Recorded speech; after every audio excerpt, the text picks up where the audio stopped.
ലോകത്തിലെ ഏറ്റവും മികച്ച സർവൈവൽ ത്രില്ലർ സ്റ്റോറി യഥാർത്ഥ സംഭവത്തെ ആസ്പദമാക്കിയുള്ള സിനിമ മിഴി ഫിലിംസിന്റെ ഒരു പുതിയ വീഡിയോയിലേക്ക് എല്ലാവർക്കും സ്വാഗതം. ഒരാൾ അമേരിക്കയിലുള്ള ഒരു വലിയ കുഴിയിൽ വീണു പോകുന്നതും അവിടെ നിന്ന് അവൻ രക്ഷപ്പെടാൻ നടത്തുന്ന വളരെ സാഹസികത നിറഞ്ഞ കുറേ കാര്യങ്ങളും യഥാർത്ഥ സംഭവത്തെ ആസ്പദമാക്കി ഒരുക്കിയ കിടിലൻ സർവൈവൽ ത്രില്ലറാണ് 127 ഹവേഴ്സ് എന്ന അമേരിക്കൻ മൂവി. അപ്പോൾ കഥ തുടരുന്നതിന് മുമ്പായിട്ട് നിങ്ങൾ ഇതുപോലെയുള്ള കിടിലൻ കഥകളൊക്കെ ഇഷ്ടപ്പെടുന്ന ആളാണെങ്കിൽ നമ്മുടെ ചാനൽ ഒന്ന് സബ്സ്ക്രൈബ് ചെയ്ത് വെക്കുക. കൂടാതെ ഈ ഒരു വീഡിയോ ഒന്ന് ലൈക്ക് ചെയ്ത് എന്നെ ഒന്ന് സപ്പോർട്ട് ചെയ്തു തരിക. അപ്പോൾ നമുക്ക് വീഡിയോയിലേക്ക് കിടക്കാം. സിനിമയുടെ ആദ്യം കാണിക്കുന്നത് നമ്മുടെ നായകനായിട്ടുള്ള ആരോണിനെയാണ്. അവൻ എവിടെയോ പോകാനുള്ള തയ്യാറെടുപ്പിലാണ്. കുറച്ച് അത്യാവശ്യ സാധനങ്ങളും ഫുഡും വെള്ളവുമൊക്കെ എടുത്തിട്ട് അവൻ്റെ കാറിൽ യാത്ര ആരംഭിച്ചു. അങ്ങനെ അവൻ കുറേ ദൂരം റോഡിലൂടെ പോയതിനു ശേഷം ഉള്ളിലോട്ടുള്ള മരുഭൂമി പ്രദേശത്തേക്ക് കയറി പോകാൻ തുടങ്ങി. പോകുന്നതിൻ്റെ ഇടയിലുള്ള കാര്യങ്ങൾ അവൻ ക്യാമറയിൽ റെക്കോർഡ് ചെയ്യുന്നുണ്ട്. അങ്ങനെ കുറേ ദൂരെ ഒരിടത്ത് എത്തിയ ശേഷം വണ്ടി ഒതുക്കിയിട്ടിട്ട് അവൻ കിടക്കാനുള്ള സെറ്റപ്പൊക്കെ ചെയ്ത് കിടന്ന് ഉറങ്ങുന്നു. പിറ്റേന്ന് രാവിലെ തന്നെ അവൻ ഒരു സൈക്കിൾ ചവിട്ടി യാത്ര ആരംഭിച്ചു. ഒരു മരുഭൂമി പ്രദേശത്തു കൂടിയാണ് പോകുന്നത്. ഇടയ്ക്ക് നിർത്തിയിട്ട് ട്യൂബിലൂടെ വെള്ളം കുടിച്ചിട്ട് ക്യാമറയിൽ നോക്കി എനിക്ക് പോകേണ്ട സ്ഥലത്തേക്ക് 4 മണിക്കൂർ ദൂരമുണ്ടെന്നും എന്നാൽ അവിടേക്ക് ഞാൻ 3 മണിക്കൂർ കൊണ്ട് ആരോൺ അവിടെ താഴെയുള്ള പൂളിലേക്ക് ചാടിയതാണ്. എന്നിട്ട് അവൻ താഴെ ആ തടാകത്തിൽ ചെന്നിട്ട് അവിടെ കിടന്ന് അവരോടും അതിലേക്ക് ചാടാൻ പറയുന്നു. അത് കേട്ട പെൺകുട്ടികൾ ഓരോരുത്തരായിട്ട് തടാകത്തിലേക്ക് ചാടുന്നു. എന്നിട്ട് അവർ അവനുമായിട്ട് അതിൽ കുളിച്ച് നീന്തി ഉല്ലസിക്കുന്നു. അങ്ങനെ കുറേ നേരം കഴിഞ്ഞ് അവർ അവിടെ നിന്ന് വീണ്ടും യാത്ര ആരംഭിക്കുന്നു. അവൻ പിന്നീട് അവരുമായിട്ട് ഫോട്ടോ എടുക്കുകയും അവർ പിരിയുകയും ചെയ്യുന്നു. കാണുമെന്നും അവിടെ വരികയാണെങ്കിൽ നമുക്കൊന്ന് കൂടാമെന്നും പറയുന്നു. നോക്കട്ടെ, വരാൻ ശ്രമിക്കാം എന്ന് അവൻ പറയുന്നു. എന്നിട്ട് അവിടെ നിന്നും വീണ്ടും അവൻ യാത്ര തുടങ്ങി. വളരെ ദുർഘടം പിടിച്ച വഴികളിലൂടെ സാഹസികത നിറഞ്ഞ രീതിയിലാണ് അവൻ്റെ യാത്ര. മലയിടുക്കുകളിലും പാറക്കൂട്ടങ്ങളിലുമൊക്കെ കയറിയാണ് പോകുന്നത്. പിന്നീട് ഒരു മലയിടുക്കിലൂടെ വലിഞ്ഞ് ഇറങ്ങിക്കൊണ്ടിരിക്കെ അവനുണ്ടായിരുന്ന ഒരു നെയിൽ കട്ടർ അവൻ എടുക്കുന്നു. അതിനുശേഷം അതിലെ കത്തിയെടുത്ത് ആ പാറ ചെറുതായിട്ട് കുത്തിപ്പൊടിക്കാൻ ശ്രമിക്കുന്നു. അങ്ങനെ ചെയ്തുകൊണ്ടിരിക്കുമ്പോൾ വീണ് കിടക്കുന്നത്. പിന്നെ അവൻ അവിടെ നിന്ന് കിട്ടിയ ഒരു കമ്പ് ഉപയോഗിച്ച് അത് തോണ്ടിയെടുക്കാൻ നോക്കുന്നുണ്ടെങ്കിലും പറ്റുന്നില്ല. പിന്നീട് കമ്പിന്റെ അറ്റം ചെറുതായിട്ട് വളച്ചു വെച്ച് അവൻ അത് കൊളുത്തിയെടുക്കുന്നു. അതിനുശേഷം വീണ്ടും അവൻ ജോലി തുടരുന്നു.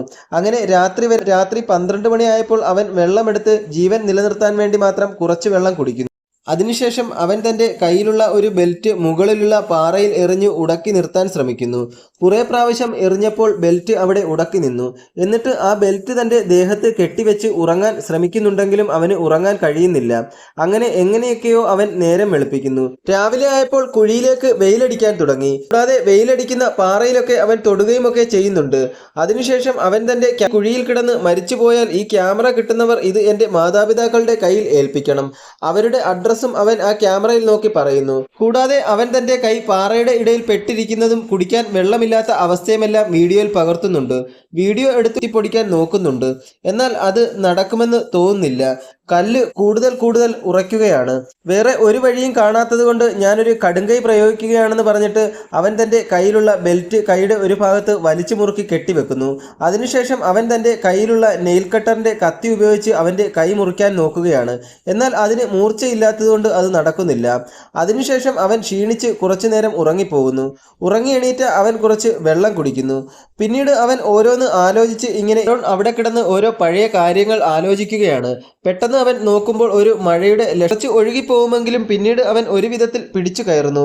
അങ്ങനെ അവൻ രക്ഷപ്പെടുകയാണ്. പിന്നീട് അവൻ ഓടി അവൻ്റെ കാറിൻ്റെ അടുത്ത് ചെന്ന് കാറിൽ കയറി വേഗം ഓടിച്ചു പോകുന്നു. എന്നിട്ട് അവൻ തൻ്റെ കാമുകിയുടെ വീട്ടിൽ ചെന്ന് കതകിൽ തട്ടുന്നു. അവൾ വന്ന് കതവ് തുറക്കുന്നു.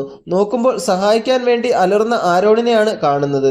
എന്നാൽ അവൾ കുറച്ചു നേരം നോക്കിയിട്ട് ഒന്നും മിണ്ടാതെ വാതിലടച്ചിട്ട് പോകുന്നു. എന്നാൽ ഇത് അവൻ ആ കുഴിയിൽ കിടന്ന് സ്വപ്നം കണ്ടതായിരുന്നു.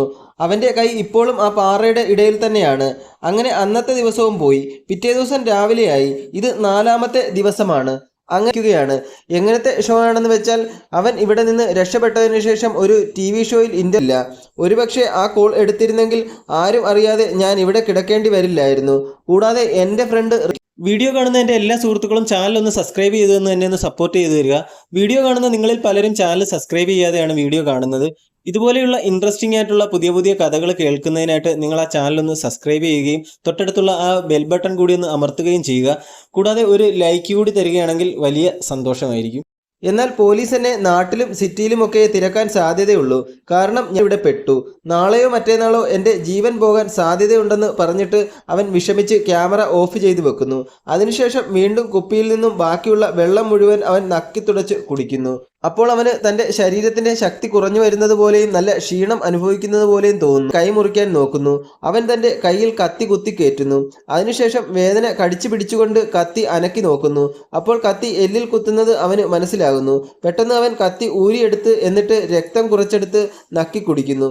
അങ്ങനെ അന്ന് രാത്രിയായപ്പോൾ അവന് ദാഹം സഹിക്കാൻ പറ്റാതെ അവൻ ശേഖരിച്ചു വെച്ചിരുന്ന മൂത്രം വേറെ ഒരു വഴിയുമില്ലാത്തത് കൊണ്ട് അവൻ കുടിക്കുന്നു. അതിനുശേഷം അവൻ കയ്യിലുള്ള കത്തി ഉപയോഗിച്ച് ദിവസം രാവിലെ ആയപ്പോൾ അവൻ നല്ല രീതിയിൽ ക്ഷീണിച്ച് അവശനായി. ഉടൻ തന്നെ അവൻ്റെ അടുത്തേക്ക് ആരോ സഹായിക്കാൻ വരുന്നത് പോലെയും അതിനുശേഷം അയാൾ തിരിച്ചു പോകുന്നത് പോലെയും അവന് തോന്നുന്നു. അവന് ഹാലൂസിനേഷൻ സംഭവിച്ചതാണ് അത്. ആകാശത്ത് ഇല്ലാത്ത കാഴ്ചകളൊക്കെ അവൻ കാണുന്നുണ്ട്.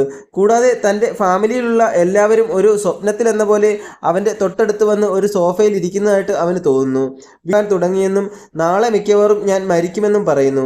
അതിനുശേഷം മുകളിൽ കൂടി എന്തൊക്കെയോ ജീവികൾ പോകുന്നത് പോലെയൊക്കെ അവന് തോന്നുന്നു. പിന്നീട് അവന് തനിക്ക് ജനിക്കാൻ പോകുന്ന ഒരു മകൻ അവിടെ വന്ന് ഇരിക്കുന്നത് പോലെയും ആ കുട്ടിയുടെ കൂടെ അവൻ കളിക്കുന്നത് പോലെയുമൊക്കെ അവന് തോന്നും. ഇതോടുകൂടി തൻ്റെ കിളി പോയി തുടങ്ങുകയാണെന്ന് അവന് മനസ്സിലായി. പെട്ടെന്ന് ദേഷ്യം വന്ന അവൻ അവൻ്റെ കൈ പാറയുടെ ഇടയിൽ വെച്ച് തിരിച്ച് കൈയുടെ എല്ല് ഒടിക്കുന്നു. അവനാണെങ്കിൽ വേദന കൊണ്ട് പുളയുകയാണ്. പിന്നെയും അവൻ ശക്തിയെടുത്ത് എല്ല് പൂർണ്ണമായിട്ട് ഒടിച്ചെടുക്കുന്നു. പിന്നീട് അവൻ വേദന കൊണ്ട് അലറിയിട്ട് അവൻ്റെ കത്തിയെടുത്ത് എല്ല് ഒടിഞ്ഞ ഭാഗം മുറിക്കാൻ തുടങ്ങുന്നു. മുറിക്കുന്നതിനിടയിൽ അവന് തൻ്റെ ബോധം പോകുന്നത് പോലെയൊക്കെ തോന്നി അവിടെ തന്നെ ഉണ്ട്. അവൻ അതിൻ്റെ ഒരു ഫോട്ടോ എടുക്കുന്നു. എന്നിട്ട് അവിടെ നിന്ന് പോവുകയാണ്. കുറെ നേരം നടന്ന് അവൻ ആ കുഴിയിൽ നിന്നും പുറത്തെത്തുന്നു. അവനിപ്പോൾ നിൽക്കുന്നത് ഒരുപാട് മുകളിലാണ്. അവിടെ നിന്നും ട്രെക്കിങ്ങിന് വരുന്നവർക്ക് വേണ്ടിയുള്ള ക്ലാമ്പ് കാണുന്നു. അത് കാണുമ്പോൾ അവന് ഒരുപാട് സന്തോഷമാകുന്നു. എന്നിട്ട് അതിൽ റോപ്പ് കെട്ടി അവൻ താഴെ ഇറങ്ങുന്നു. താഴെ എത്തിയപ്പോൾ അവിടെ ഒരു ചെറിയ കുഴിയിൽ കുറച്ച് അഴുക്ക് വെള്ളം കിടക്കുന്നുണ്ട്. വെള്ളം കണ്ട സന്തോഷത്തിൽ അവൻ അതിലേക്കങ്ങ് വീഴുകയാണ്. എന്നിട്ട് അതിൽ നിന്ന് ആവശ്യത്തിന് വെള്ളം കോരി അവൻ കുടിക്കുന്നുണ്ട്. അങ്ങനെ അവൻ വീണ്ടും യാത്ര ആരംഭിക്കുകയാണ്. മാർന്നുപോയി അവൻ നല്ല രീതിയിൽ അവശനാകുന്നുണ്ട്. മുകളിലാണെങ്കിൽ കഴുകന്മാർ വട്ടമിട്ട് പറക്കുന്നു. അവൻ അതിനെ നോക്കിയിട്ട് വീണ്ടും മുന്നോട്ട് പോവുകയാണ്. കുറച്ചു പോയപ്പോൾ ദൂരെ ആരോ പോകുന്നത് അവൻ കാണുന്നു. അവൻ അവരെ കണ്ട് സഹായിക്കാൻ വേണ്ടി അലറി വിളിക്കുന്നു. അപ്പോൾ അവൻ്റെ വിളി കേട്ട് അവർ ഓടി അവൻ്റെ അടുത്ത് എത്തുന്നു. എന്നിട്ട് അവൻ അവരോട് അവന് സംഭവിച്ച കാര്യങ്ങളെല്ലാം പറയുന്നു. അവർ അവന് വെള്ളവും ആഹാരവും എല്ലാം കൊടുക്കുന്നു. എന്നിട്ട് പിന്നെയും വേറെ കുറെ ആളുകൾ അവിടുന്ന് ഇവിടുന്നുമൊക്കെ അവൻ്റെ അടുത്തേക്ക് ഓടി വരികയും ആരോണിനെ സഹായിക്കുകയും വെള്ളവുമൊക്കെ കൊടുക്കുകയും ചെയ്യുന്നു. പിന്നെ അവൻ കുഴഞ്ഞു വീഴുകയും പെട്ടെന്ന് തന്നെ ഒരു ഹെലികോപ്റ്റർ അവിടേക്ക് വരികയും ചെയ്യുന്നു. അങ്ങനെ ആരോൺ അതിൽ കയറുന്നു കരുതിയ ജീവിതം വീണ്ടും തിരിച്ചു കിട്ടുകയാണ്. അതിനുശേഷം അവൻ പത്രമാധ്യമങ്ങളിലും ടിവിയിലും ന്യൂസിലുമൊക്കെ നിറയുകയാണ്. കൂടാതെ അവൻ തൻ്റെ പകുതി കൈയും വെച്ച് വീണ്ടും ക്ലൈംബിങ്ങിന് പോവുകയും ഒരുപാട് സാഹചര്യം എന്നെ ഒന്ന് സപ്പോർട്ട് ചെയ്ത് തരിക. കൂടാതെ ഇതുപോലെയുള്ള കൂടുതൽ കഥകൾ കേൾക്കുന്നതിനായിട്ട് ചാനലൊന്ന് സബ്സ്ക്രൈബ് കൂടി ചെയ്യുക. അപ്പോൾ പുതിയൊരു കഥയുമായിട്ട് ഉടനെ തന്നെ കാണാം.